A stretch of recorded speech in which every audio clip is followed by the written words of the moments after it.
Welcome to the Nativity Podcast, where we give listeners a behind-the-scenes look into the life of our active Catholic parish here in Burke, Virginia. How can we help you grow in your own faith? Listen to find out. Well, hello, everybody, and welcome to the Nativity Podcast. I am your host, Father Ed Bresnahan, parochial vicar of Nativity Catholic Church here in Burke, Virginia. And with me, as always, your director of social media, Mary Castellano. Holding back the giggles. I love it. Friends, we have an amazing episode for you guys today. What an absolutely incredible time. I'm so grateful. I'm so grateful that we have this ability. So today, we've been trying to do this for about 3 years. We've been trying to get somebody connected to our school, our Nativity Catholic School, on our podcast. And we've had former students. We've had Ms. Biselja, our second grade teacher, came on, and she was able to do one of our Lenten reflections. But we haven't actually had the opportunity to sit down and really talk about our amazing school. About our amazing school. So with us today, beautifully, gratefully, I want to welcome two of our members of our PTO, our president and our vice president, Mr. John Licud and Mr. JC Ramirez. So good to have you, gentlemen. Yeah, thanks for having us. Oh, man, it's just, what a great day. Yeah, thank you all so much. So how long have you all been on the PTO, and how long have you all been actually parishioners? Answer the second question first. So, John, how long have you been here at Nativity? Let's say 11 years. Wow. Yeah, 11 years? Yeah, well, it all started, when my wife and I moved down here in 2009, we were still parishioners of Blessed Sacrament in Alexandria. That's where we got married. And then since we moved down here, we were, church shopping per se. Sure. And, when we went to St. Bernadette, we went to St. Raymond. At that time, the church times rotated every 15 or 20 minutes. So, if we were late for one, we went to the other. But, coming here at 11, though, was a challenge at that time because parking. Yeah. But, once we came in here, there was no hesitation. We said, okay, this is literally just down the street from us. We'll just come here. And then, we've been parishioners since then. And then for the PTO, I've been on for 4 years. Hi. Oh, right. And our current president. Were you president for 4 years or? No. My first 2 years, I was a treasurer. So before I get into PTO, I was actually a room parent. Started out in second and third grade, and I thought that was going to be it. Just do room parent, because each year or every school year, each family is the requirement is 20 hours. So however you get your 20 hours, you don't have to, pay anything at the end of the year. So 20 hours, I thought, okay, I'll just do field trips, or okay, I'll just get it out of the way and become a room parent. And then when it dawned on me to say, okay, let me try putting my name in for a PTO. I don't know where it's going to go, but I always thought that, if I'm able to communicate within the grade, maybe I can also communicate, for the whole school. I started out as a treasurer for 2 years. The first year was a COVID year, so it was kind of a challenge to try to fundraise. Second year started to ramp up. Last year I was the vice president. So I always thought of it as like, the president is like the head coach. I always use everything with a sports analogy. Sure. And the vice president's like an assistant coach. But, the chairs are literally close, but the shoes are very hard to fill in, right? So, as I came into this role, I said, oh, these are too big. But, I'll make it fit. I'll make it work. Amazing. Well, before we kind of keep going, I want to ask JC the same questions. So I think ever since I could ride my bike, I've been here. I grew up pretty much in Burke since I was 5 years old, and would ride my bike here to before they had a school, just to go to mass and activities that they had here, CCD later on. And then also when Burke only had 2 lanes, Old Camille only had 2 lanes. And so this is a long time ago that I've been here. But Yeah, so for the longest time, even if I lived in New York or I lived in upstate New York and Philadelphia, I would still find my way coming back home, and was always a parishioner of Nativity. So I'm lucky to be in this area. As far as my role, it's been vice president. First time this year. I was room parent coordinator last year for a whole year, and then also similarly, like John, I was also a room parent for a few years, both here and out. So at St. Timothy's, we started out sending the boys. I have two boys. We sent them to St. Timothy's first, and then we came here to Nativity. But it's been an honor to be in that role. It's a lot of work. I have a lot of sympathy and for all the parents that get involved, and it can be a lot of work, but it's fun. It's fun to do those type of things. Yeah, that's amazing. Does it kind of take you back to like what life was like when you were in grade school? Oh, yeah, totally different. Yeah. I mean, for me, I grew up going to public school, but I went to CCD. But yeah, to be able to give my child the opportunity to go to Catholic school, especially here, it's rewarding, and there's definitely return on investment. Yeah, as far as definitely the decision to go to enroll the kids in a Catholic school was very important. I grew up also here and went to public school, White Oaks, locally, and part of our decision, my wife and I, into sending the boys here, was to make sure that they had that Catholic formation and make sure that was central. And I think it's important for us because, as we see, like, there's so many different values, and we embrace that diversity in this community, and it's great to know that. But at least to raise our kids, I thought first and foremost, since they're so little and so their minds are so impregnable, and they can feed off, or they learn so quickly. I think having this Catholic formation was very important for us. So yeah, it's been wonderful to be able to send them to this Catholic school. Yeah, that's amazing. And I really love what you both sort of said in terms of being able to help form young minds and getting, I love the bits of business term, return on investment. I don't know that we can always look at that with human beings, but it is nice to be able to see the fruits of what you put in. And I really appreciate that. So maybe you could speak a little bit to that. Having experienced putting your kids in a Catholic school, and especially our Catholic school, what have you noticed? What have you seen that kind of makes that difference? What is it about a Catholic education that is that's so rewarding to see as a parent? So as a parent, it's very rewarding to see your child have the opportunity to have religion class on a daily basis, especially when they're motivated. I mean, mine is very motivated, especially when he was learning about saints in second grade. And I only knew of a few, but for him to tell me just some history behind it, I'm actually learning through him. And then later on, when the opportunity to become an altar server, I think it was around fifth grade, he jumped on. He didn't even, I asked him, "Are you interested?" He immediately said yes. And we went through the sessions, and, he enjoys it. Enjoys it a whole lot. And my wife, Annalisa, and I were very happy that we made that decision to put him through Catholic school, especially here. Yeah, that's amazing. So Catholic school gives you that kind of good exposure to things. Yeah, no, I would say the same thing. Like, I just in awe of my two boys and how much they feed off of the Catholic education. Like my youngest son, he's a second grader.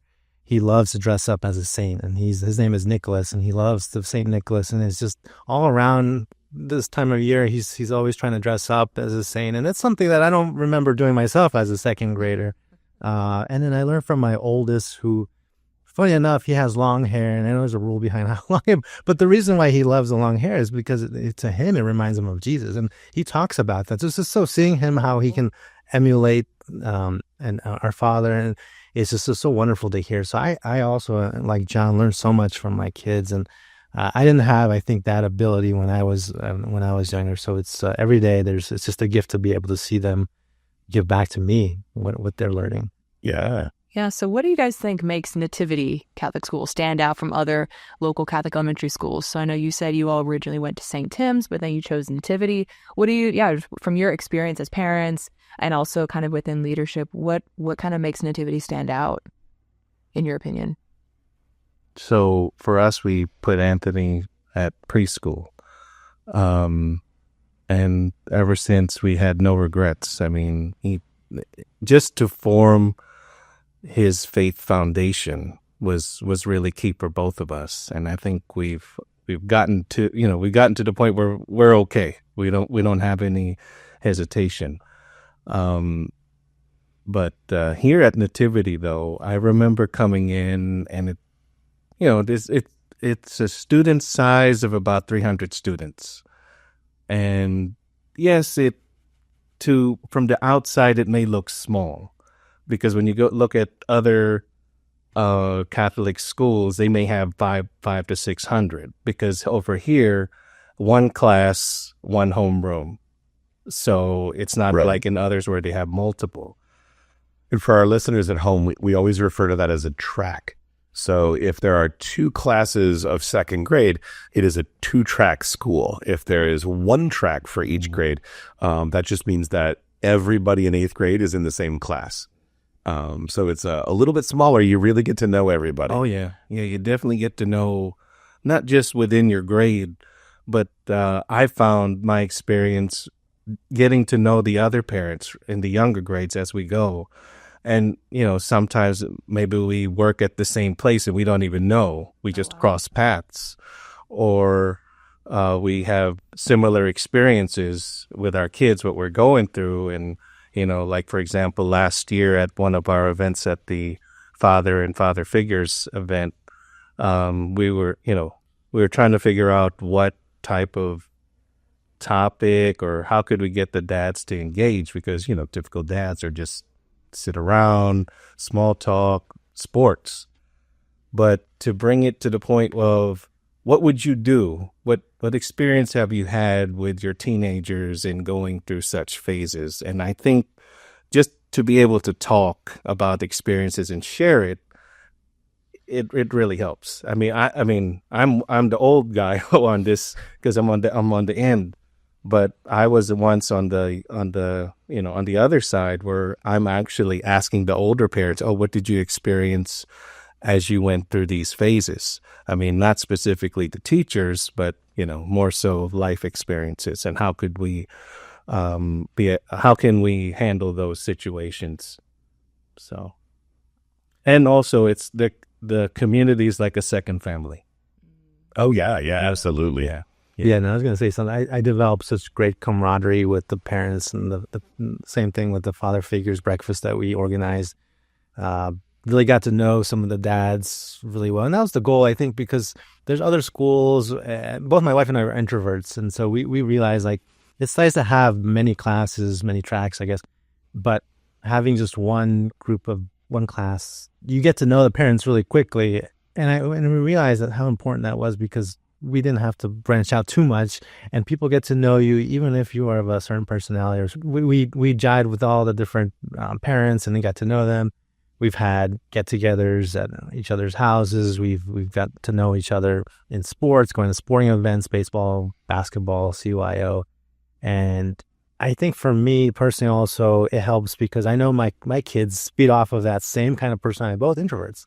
But they've kind of flourished, and partly because I think we've kind of set that tone that we get to know, like John was saying, like it's a second family. Like they feel comfortable because we're comfortable with the parents and the families at Nativity. So it only made sense that our kids were able to feel comfortable. And I think one of the concerns we used to think is that our kids weren't going to be able to assimilate into Nativity coming from a different school, much less because of their personalities. But I think they've been able to do that because everyone seems so open to being their friends or just getting to know them.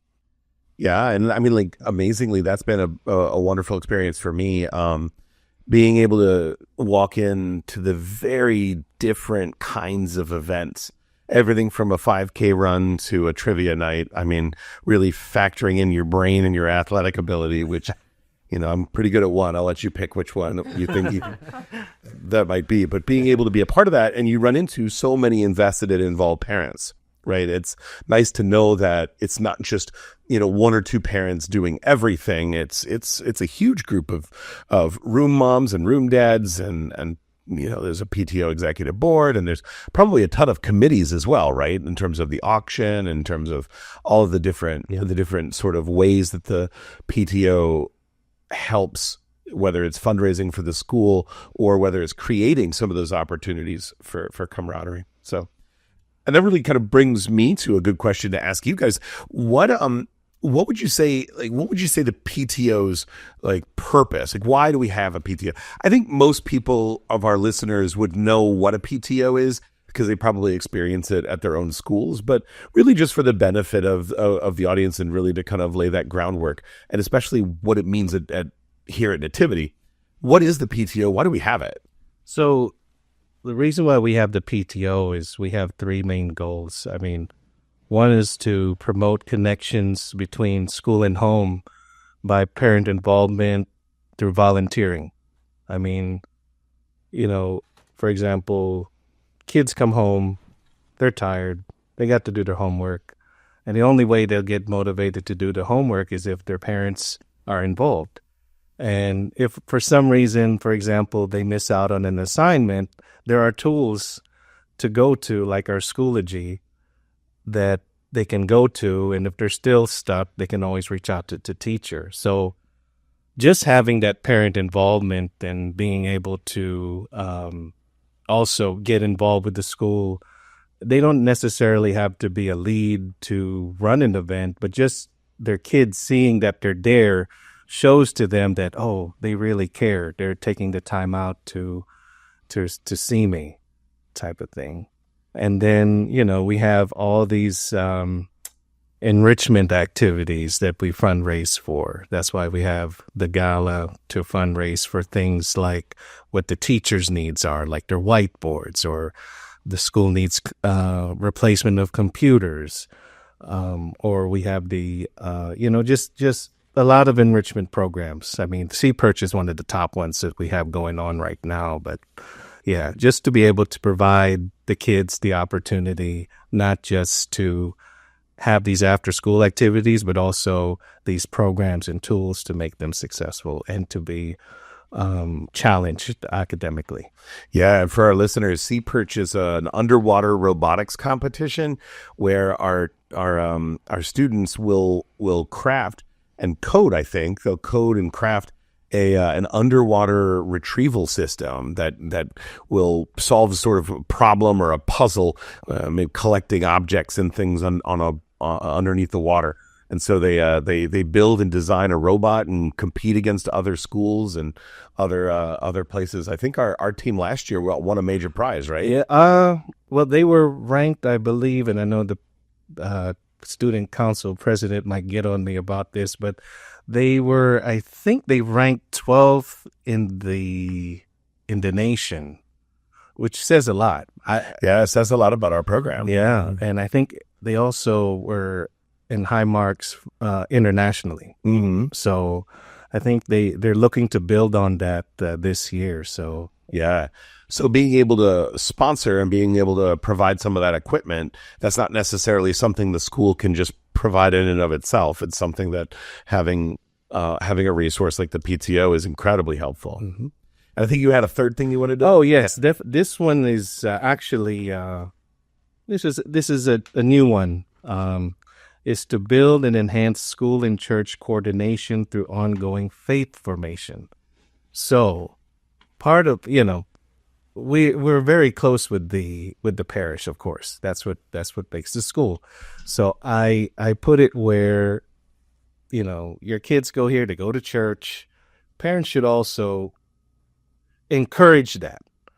And, after talking with my wife and some family members, it's not consistent. Yeah. And, I'm not saying, you have to go, but you have to think about, okay, your kid goes to a Catholic school. They have mass every Friday. It's okay to, some parents come on the children's mass, but of course the important day is Sunday. Right. So, just to try to get them to go to church, and, the parish has events too that will, allow for parents to join. And some of those events in the parish have childcare, so they can't say, well, who's going to watch my kid? Well, some of those events have it. So, well, I think it goes hand in hand with the thing that you had said earlier about why you chose a Catholic school in the first place. Because when you're talking about the opportunity to receive religion every day, right? And the fact that, and I loved it, it was Nico dressing up as the saint, right? They are immersed in a Catholic culture, which is what happens in a Catholic school.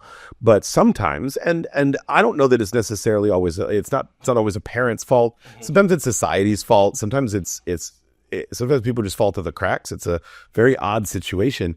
But the short answer is that sometimes what is taught at school is not always reinforced in the other places of someone's life, right? And I hesitate to say home because I know that sometimes it's not home. Sometimes it's they spend their time at school, but the focus and sort of the drive is, okay, you need to get good grades so that you can get into good college. And that's not exactly, I mean, it's part of why you send somebody to a Catholic school, because a Catholic school provides a quality education with targeted teaching, like teaching where the teacher gives you a lot more personal attention. And then that translates to better reading scores, better math scores, and all of those things. But a Catholic school doesn't just get you into a good college or a good high school. It forms you in a certain way. And so being able to provide that formation, that faith formation, ought to be something that everybody gets to benefit from, not just the kid in the school, but parents as well. And like you mentioned, that third branch, because to me, that's paramount. Honestly, personally, I've grown in my faith over the last 2 years, and I have to thank my wife, because she's been a proponent of immersing our home culture in going to Mass. John sees me oftentimes, and just being in this setting is a good way for the kids to continue that formation. They see me as a father, especially because I have 2 boys. They see a father figure, it means more. And I think there's a statistic out there, it's like 60% more likely if the father goes to Mass, that the kids, whether it's a son or a daughter, will also go to Mass. But to me, that's even more important in this area in Northern Virginia, because what I've noticed, having grown up here, is how competitive it is academically in sports and everything, honestly. To me, what's most important for my kids, and I hope to be able to talk to other dads and other parents about the importance of setting the tone for their kids, because to me, it's more important for them to be aiming toward their power in their faith and how important that is, more so than their academics. So the academics will come later. And so for us, I think maybe initially it is, and I can see how being in a Catholic school can help with academics. But to me, it's changed almost entirely. Where to me, number one is their formation in the way they are in their relationship with God, more so than academics, definitely more than sports. Even though I'm a big sports fan and I love sports. Yeah. Well, and I don't think there's anything wrong with that. Yeah, I think that's the amazing thing. It's like Jesus always tells us, he says, seek first the kingdom of God and everything else will be given to you besides. So he never said, seek first the kingdom of God and no sports, no fun, no anything else, right? He said, no, just seek the Lord first, and then the other stuff will come. Yeah. And so I've never met somebody who hasn't been walking with the Lord, who hasn't made their faith a priority, who somehow didn't also get to enjoy sports or didn't also get to enjoy good things in life. Yeah, I really appreciate how you said that. That's your priority. Because Father and I were talking about this before we started recording. I don't know if it was a day or two ago, of how that it doesn't have to be like the faith formation in a Catholic school doesn't have to and should not be just one thing. It's not like one. It is a subject that the kids will go through throughout the day, but it shouldn't just be contained to that classroom. It should be integrated and the kind of base foundation for everything else. I mean, our faith is faith and reason, together, and that's a beautiful thing that we have as Catholics. So I just really appreciate what the both of you shared. Yeah, that's and a good we can point. see it too. I think we see it in the sports, like both John and I are involved in CYO basketball, and like they, at least in our grade, and I think in other grades, we pray right before we start our practice, and then at the end. And to me, that means a lot. And at the games too, we're praying, and there's good sportsmanship always. It seems to be in the sport. So. That's The great. temptation would be not. That's true. Sometimes the competition can get the better of us, but it's nice in CYO, at least if the foundation is right from the coaches, from the leadership, and also what the kids are observing from their parents. Yep. Right? I mean, they see you guys on the sideline and they want you to cheer them on, but yelling at the ref probably not. Not sort of. Yeah, exactly. Well, and kind of going along with this, where do you see sort of the vision of like Nativity's PTO and this relationship and this faith formation, all these beautiful goals? Where do you see this going in the future? What do you see as like some of Nativity's ultimate, some of its goals? What are your hopes for it? So, taking in all three of those goals, the real purpose is to be able to build on the strong community that we have. I mean, once a new parent comes in, none of the parents in the community are hesitant to say, hey, what, and, it could be a situation like, I've driven a few of these kids home because their parents weren't able to, and we just happened to live, right by each other. Just those little things just go a long way. And you establish bonds, not just with those parents, but you could also be the resource. Like if someone is in need of, I need help carrying some furniture out. Oh, we know this guy that can come over right away and has a van and can help. It's just the sense of community, just to build it. And, when you talk about the enrichment activities for the kids, it's really for them. It's not for us. I mean, we're just a part of it, and the parents are also a big part, because without them being volunteers, we wouldn't be able to run all these events. Well, I definitely appreciate that. I think sometimes, and we've kind of noticed this, not so much with the people that we've had on our podcast, but sometimes you see this in groups in churches where there's an established leadership and they sort of run the show for their particular group or program, and there isn't a lot of change. There isn't always like it's not a turnover, but like there's not really like a welcoming of a new person and really an eagerness to give them a job or a place. And then there's not really a path for that person to go anywhere.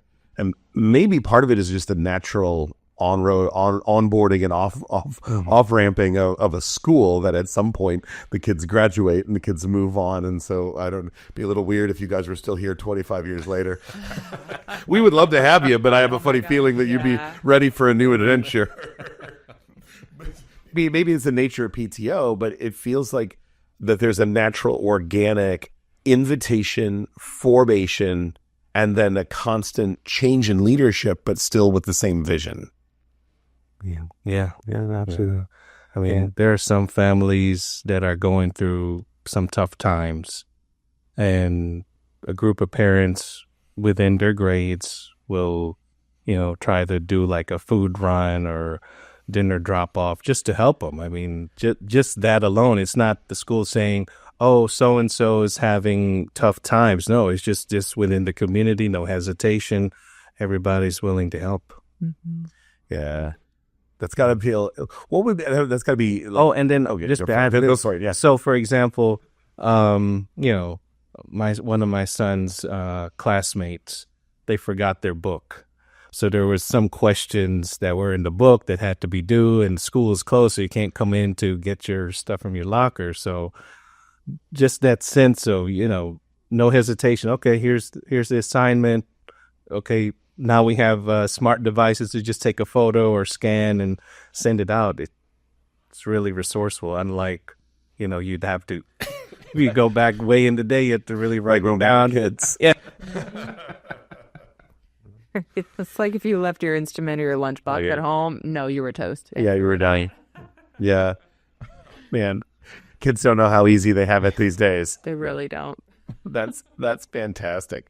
So what would be your advice for a new parent, a parent that has, just started, maybe they transferred in from another school, maybe they started in preschool. What would be your advice to helping them kind of get acclimated to the community?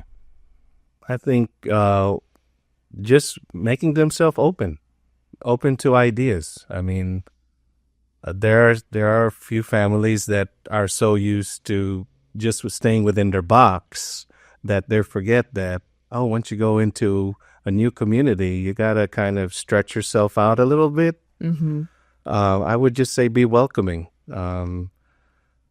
See that, as we touched on at the beginning, the quality that you're going to get out of a Catholic education isn't just through one subject to get the grades, but also just to be able to be part of a community that's willing, that are all going through the same thing. I mean, they have one mission, and it's God.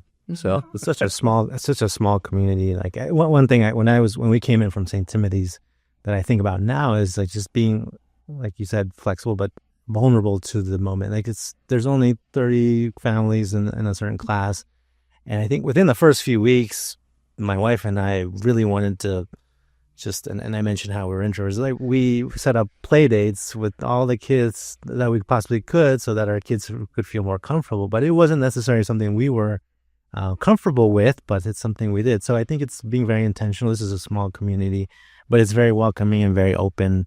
And I think when you open yourself up, you see returns back from other families. And we were very much welcomed, and we blossomed into very good friendships with other parents. And Nice. It's amazing what happens when you just put yourself out there. It really is. That has also definitely been a theme of kind of across the board with our podcasts, whether it's being open to, whatever opportunity God kind of provides right in front of you, or I think the Panucci's had said it. Father Bob had a really great piece of advice.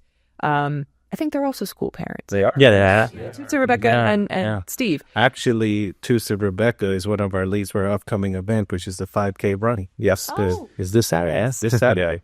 Well, it might not be this Saturday. Oh, right. Yes, you're right. It might not be the Saturday. Well, might not be. Oh, it might rain. We don't know when this is going to be aired. So this 5K is happening in November 2024. Yeah. Well, I only know that she's in charge of it because she has been emailing me to ask them to do the warm-ups. Like calisthenics. Yeah, that like I with my very athletic physique. Just do some backflips. It's fine. Right. Yeah. I will be leading the warm-ups for this 5K. I will be doing some Catholic calisthenics. That's exciting. Yeah. So the Panucci's, the Monsignor Bob, he gave them, when they were first new, he gave them the advice, find your circle, and basically just encouraging them to be open. And so that was within the parish. So I'm sure it's probably similar in the school setting, whether that circle be kind of a little more immediate, whether that the grade that your child is in or the other kids, or maybe, I don't know, like volunteering for a certain event. Maybe you guys can just kind of touch on what are some of the events that the PTO does put on. So far this year, we had our ice cream social just to welcome new parents and welcome back to school. We've had our family game night, also another icebreaker for new parents to come in. And then I mentioned earlier, we had our father and father figures breakfast. And fundraising events, we have our Santa sale. We recently had our Charleston wrap, which was a new one. What is that? So Charleston wrap, if you you can remember Sally Foster. Yep. Wrapping. Okay. Charleston wrap was really, a gift wrapping, where you order gift wrapper, for. And they had magazines. Well, You took it to work, and yeah. We at first she said, "What are we gonna do with this?" I don't know. Oh, let's try it out. So I mean, it worked out. My pitch to parents was, hey, if you want to get your Christmas wrappers early, don't get to the store, support the school.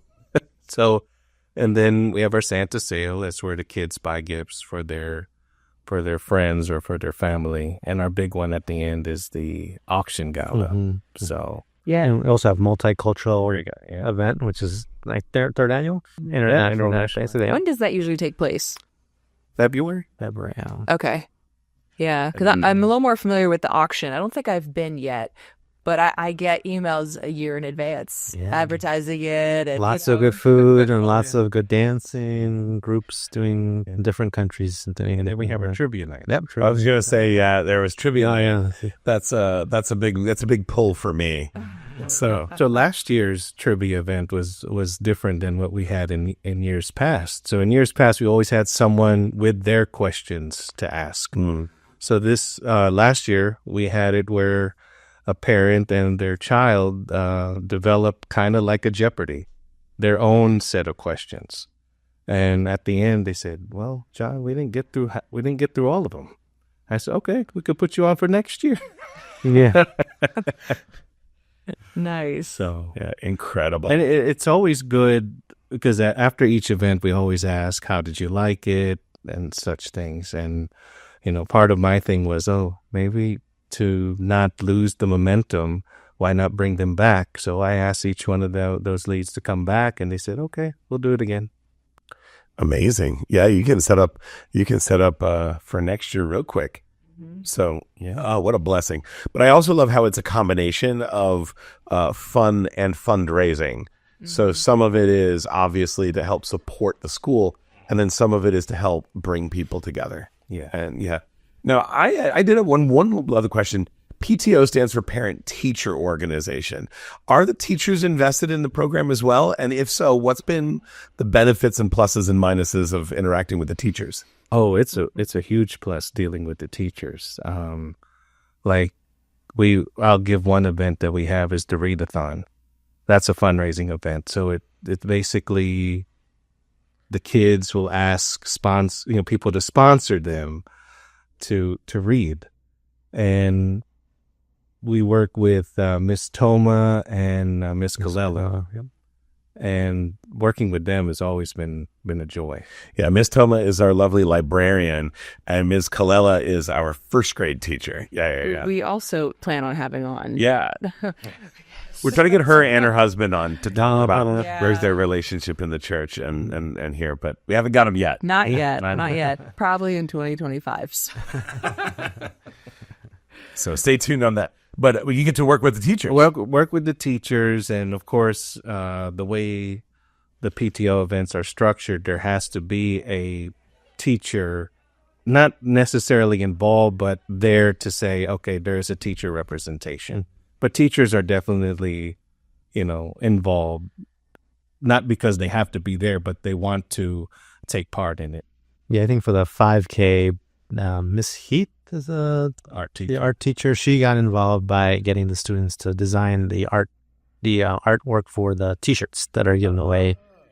That our sponsorships helps fund, but that's one way the teachers get involved. Another way, I think, this year, which was great, which is I think one of the reasons why I really love the PTO and my involvement is the new math teacher Armandia. Mr. Armandia is the champion or the coordinator for the Math Olympiad, which is the first time we've had it in a long time or ever, I think. And then there's another teacher, Mrs. Wang. Yeah. She's the advanced math teacher. She has the math club. So we have a math club and math Olympiad. Yeah. So it's just teachers out of their own extra time doing this for the kids. Yeah. My son, I don't know if your son's involved, but like with the math Olympiads, you'd think kids don't want to go after school for more math. But my son loves Mr. Ramirez does a really great job in engaging them, and so they have fun with the math. And I guess they do competitions eventually, but it is fun for the kids. So that's one way the teachers get also. Yeah, and even though you had the teacher last year or years before, sure, you're always connected. Yeah. I mean, I find great joy that being on the PTO, I still get to have multiple conversations with the various teachers that Anthony had. And they say, oh, he's grown so much, but I can remember. I mean, we could always chat about that, and it's never lost. What a great opportunity for that treasured memory. It is really cool to see that kind of as a third party, someone who works in the parish, but now I'm starting to do a little bit more with the school as far as social media and photos and some video projects. It is really cool to see that crossover and to see that community outside of the school and that interaction. I can definitely see that. It's like, yeah, your kid had one teacher at one point, but the relationship's still there. If you still go to the same church, you're going to see each other around. Yes. Yeah. It's like once you're part of this nativity family, you're always a part of this nativity family. I think one of my favorite moments, it was about 2 years ago, and it was the auction, and there was an auction event item that went up for sale, and it was a trip for 2 to New York City. Oh. And if you know anything about our second grade teacher, Ms. Biselja, she loves her kids. But I think she would throw all of the kids away for a chance to be in New York City. No, I'm just kidding. That's terrible. No, but she loves kids, and she loves New York City. She loves just the vibe of New York City, everything about like Rockefeller Center and all the different things. She just loves that place. And when that item, the trip for 2 to New York City, came up, there wasn't a person in the audience that, like, teachers, parents, priests, nuns, you name it. They all knew she was in. And she came in and she stood in the middle and just looked at everybody down and stared them all down. And we were all cheering her on. Like, it was amazing to see, like, the whole community come together because they knew she was going to win that auction item. So this is actually jogging a memory. I have been to an auction, but it was in 2018. So it was a couple months after I first started here. I think it was actually technically the first event that I photographed for Nativity was the school auction. And that was wild because the theme was cowboy. I don't know if you guys remember that. They had a mechanical bull that I got pictures of our previous parochial vicar, Father Vaccaro, on the bull and falling off the bull. And then I remember everyone was cheering on, the Monsignor at the time, just Father Bob, and he was really hesitant. But I think the guy controlling it was going a lot more gentler on him than the younger Father Vaccaro. But I do remember that event, and yeah, just the vibes, and just it was lots of energy. Everyone was having such a great time. It was quite the show. Yeah. No, and this year is a little bit new too. I think this year they're changing it up for, is it like a secret meal or mystery meal? Mystery, like a mystery dinner? Mystery? Like a murder mystery? Yeah. Yes, something like that. Apparently they do it often, but I just don't understand. It's like a mystery, so it's a sit down, and I think this is all. So you probably can't tell us very much about it then. That's a mystery. Well, some of it sounds like a mystery, but yeah, right. Yeah. What's been maybe one of your favorite takeaways from being on PTO, from being connected to our school? What's been one of the real blessings as you look back on your time here? The 4 years, or this being my fourth, just to say that I was able to plan for these events to make it happen for the community. And to be able to talk and have a conversation with this, with the front office, Mr. Godwin, Miss Kelly, especially Miss Murphy. You have to go through her before you can talk to the other two. Yeah, she's the gatekeeper. Yeah, we got to have her on sometime. She would be lovely. Her name tag says Nativity Guru. I think it says on it. Yeah, because she's the I know a little bit of everything. Yeah. Yeah, just to be able to, get the insights of what to expect, what to plan for, what to be on the lookout for, and then to be able to work with not just them or the staff, but also the other room parents. We work I work side by side with the room parent coordinator, and we're just trying to make sure we're getting everything down because, some of us are on the veteran side and new parents are coming in. So we want to make sure that some of the traditions that we have going into school are not lost, or if they want to resurface, then, there are still some parents here that can share their experiences about that. So I was recently, so my kids are in Cub Scouts, and they needed an elected official for one of their topics for their den meetings. And my wife was in and on that meeting, and so the den leader asked, do we know anyone that is an elected official? And typically I think they're looking for politicians, and they're very hard to find.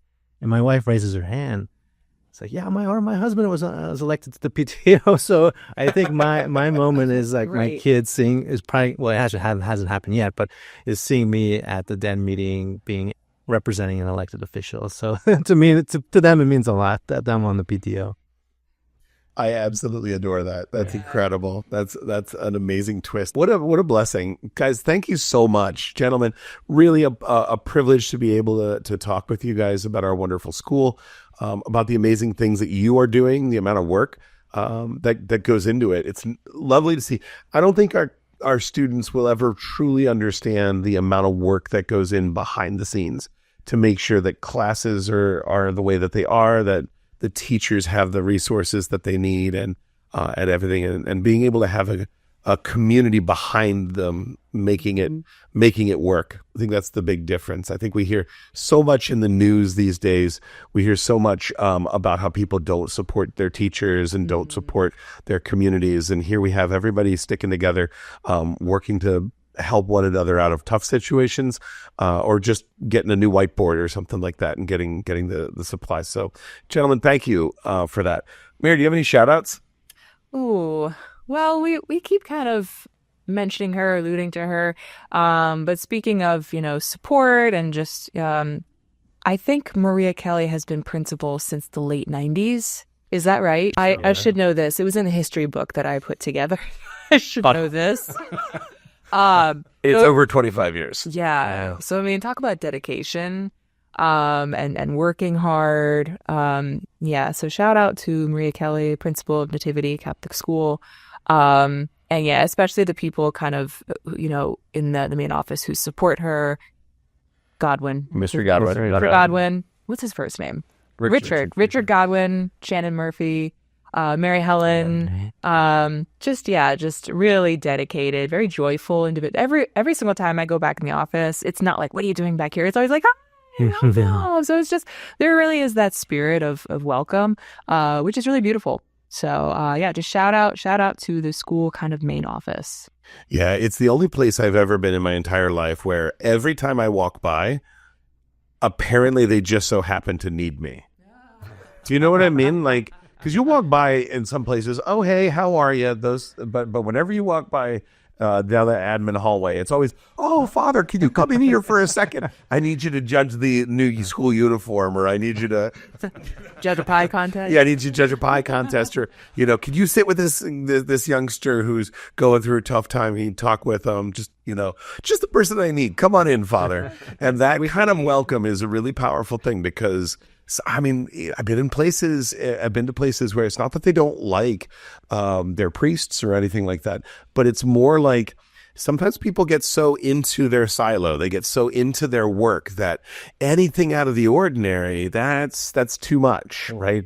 If you come into my classroom, you're going to rile up the kids, and then I've got to get them back on track. But doesn't happen at Nativity. At Nativity, the Father, come on in. What are we teaching? What are we learning today, everybody? And it doesn't matter what grade they are. Like, there's always an opportunity for learning, and it's just so good. So I very much enjoy the vibe of being able to walk in, and the teachers, the students, not just that they're very happy to see me, but they're actually happy to see me and learn something. It's not just this is a break in the schedule. Right. Yeah. So. Well, gentlemen, again, thank you for having having us on. Thank you for having us on your podcast. Thank you for coming to. Thank you for saying yes to the podcast. And Mary, as always, thank you. Yes, thank you, Father. Friends, again, if you like what you heard today, you're curious about our wonderful Nativity Catholic School, you can always get a hold of us at www.nativity.org and click on this. NativityBurke.org. Wait, what's the school one? I think it's nativityschool.org. Right? Yeah. So it's www.nativityschool.org, and you will get all of the information you need about our school, our campus life, and our classes, our teachers, and also how you can be part of our amazing community. And if you like our podcast, you can always like and subscribe, but you can also share by word of mouth. Sharing by word of mouth is the number one way that you can find us. Just the other day, I shared. She knows her. We could end with this story. That's fine. just the other day, I was having a conversation with a dear friend of mine, and he was like, "You podcast?" I was like, "Yeah, I thought I told you that I do this." And he goes, "Well, show me where it is." And I just told him it was the Nativity podcast, and he looked it up, and then he sent me a screenshot from our Spotify, and it turns out that it had advertised me for the last 3 years as Porkial Vicar. Not parochial vicar, which is my actual title, but porkial vicar. So I've been a porkial vicar, which probably references my love of bacon. No, it's definitely just a spelling error on my part. An error that has been public for 3 years. It has been rectified now. I have downloaded Grammarly. Don't worry. It was incredible. It was one of those it was one of those kinds of little mistakes that are like, no, you love it down. Never live it down, but you're always gonna love it. It was perfect. So, yep, Father Bresnahan, Porkial Vicar. It does have a ring to it. It does. It sure does. It sure does. Friends, as always, if you would keep us in your prayers and know that we are praying for you. God bless you and have a wonderful evening.